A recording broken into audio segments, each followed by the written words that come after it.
Bonjour, je m'appelle Fabien Lofredo et je suis développeur senior chez Atoll Conseiller Développement.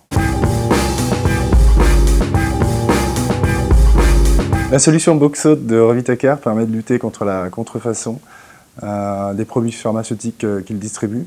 Le principe, c'est d'accoler une étiquette grattable sur une boîte de produits et l'utilisateur final va pouvoir gratter l'étiquette et scanner un QR code qui va envoyer une requête à notre application qui va lui répondre si la boîte de produits est authentique ou non. En pratique, on embarque un code chiffré dans le QR code qui va nous permettre de récupérer des informations sur le parcours du produit et sur la localisation. Et de permettre aussi, tout simplement, de savoir si l'étiquette a déjà été authentifiée. Donc c'est une façon de procéder qui pourrait être utilisée sur toutes sortes de types de produits.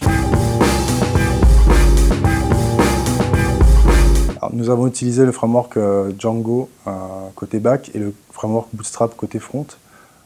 Bootstrap parce qu'on avait besoin de responsivité générique sans réelle spécificité particulière. Et le framework Django côté back parce qu'on avait besoin d'une approche agile.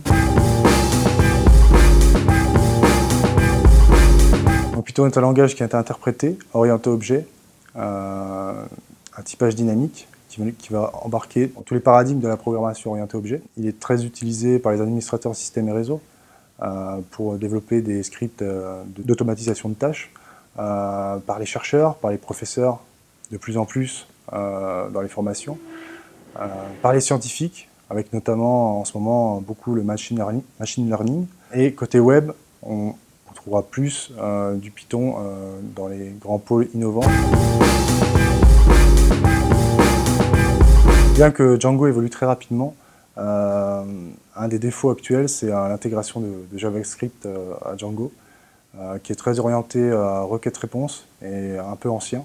Et justement, il travaille en ce moment sur un projet sur un module qui s'appelle Django Channels, qui va permettre entre autres une meilleure intégration de JavaScript. Il existe aussi un module qui s'appelle Django REST Framework, qui permet de créer une API RESTful de façon guidée et propre, et très rapidement, pour s'interfacer avec des technologies single page application de type AngularJS ou React.js.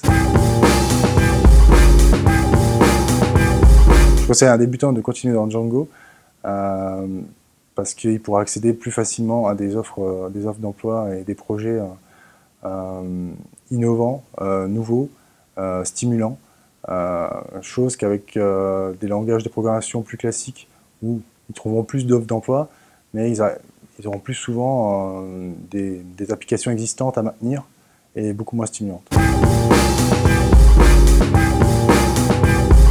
Mon challenge n'est pas vraiment technique, c'est plus de contribuer au développement du langage à mon échelle et de porter les valeurs du langage, qui est un langage moderne, orienté productivité, qualité de code et lisibilité, qui soit reconnu comme une alternative viable et qu'on choisisse moins une techno pour le côté historique et rassurant.